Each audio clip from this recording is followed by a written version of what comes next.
16 জুলাই 2024 দেশব্যাপী ছাত্রদের চলমান কোটা সংস্কার আন্দোলনে শিক্ষার্থীদের উপর হামলার প্রতিবাদে সারা দেশের মতো পার্বত্য জেলা বান্দরবানেও রাজপথে নেমে আসে বৈষম্য বিরোধী ছাত্ররা। তৎকালীন আওয়ামী লীগ সরকার তাদের সংগঠনের নেতাকর্মী আইনশৃঙ্খলা বাহিনীর রক্তচক্ষু উপেক্ষা করে প্রতিবাদ জানাতে রাস্তায় নেমে আসে বান্দরবানের বিভিন্ন শিক্ষা প্রতিষ্ঠানের ছাত্রছাত্রীরা। বান্দরবান প্রেস ক্লাবের সামনে বিকাল ৩টায় শান্তিপূর্ণ মানববন্ধন করে প্রতিবাদী শিক্ষার্থীরা। কোটা নয় মেধা এই স্লোগানে সেদিন প্রকম্পিত হয় বান্দরবানের রাজপথ।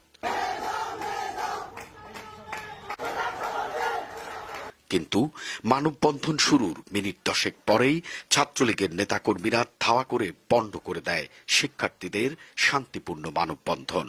নিজেদের ভাই বোনদের উপর হামলার প্রতিবাদ জানাতে সেদিন রাস্তায় দাঁড়াতে পারেনি শিক্ষার্থীরা। সেদিন স্বৈরতন্ত্রের শিকার হয়ে আক্ষেপ করেছিল ছাত্রছাত্রীরা। আমরা সবাই সাধারণ শিক্ষার্থী, আমরা কোনো ধরনের রাজনৈতিক সংগঠনকে রিপ্রেজেন্ট করছি না। আমরা মনে করি এই সংবিধান আমাদের এই অধিকার দিয়েছে। সংবিধানের 37 নম্বর অনুচ্ছেদে বলা হয়েছে জনগণ চাইলে নিরস্ত্র অবস্থায় অ্যাসেম্বলি করতে পারবে, তারা সমাবেশ করতে পারবে।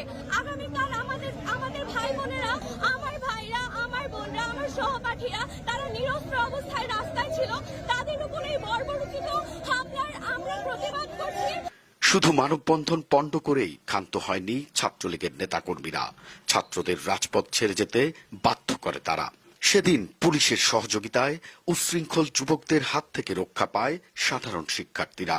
দেশব্যাপী ছাত্রদের আন্দোলন বেগবান হলেও বান্দরবানে আর রাজপথে নামতে পারেনি শিক্ষার্থীরা। মোবাইলে মেসেজে বিভিন্ন মাধ্যমে হুমকি প্রদান করা হয় শিক্ষার্থীদের। অনেক ছাত্রই প্রতিবাদে পদত্যাগ করে ছাত্রলীগ থেকে।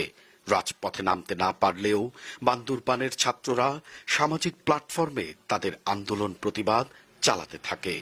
নিজেদের অনিশ্চিত ভবিষ্যৎ জেনেও আন্দোলন থেকে পিছপা হননি ছাত্ররা।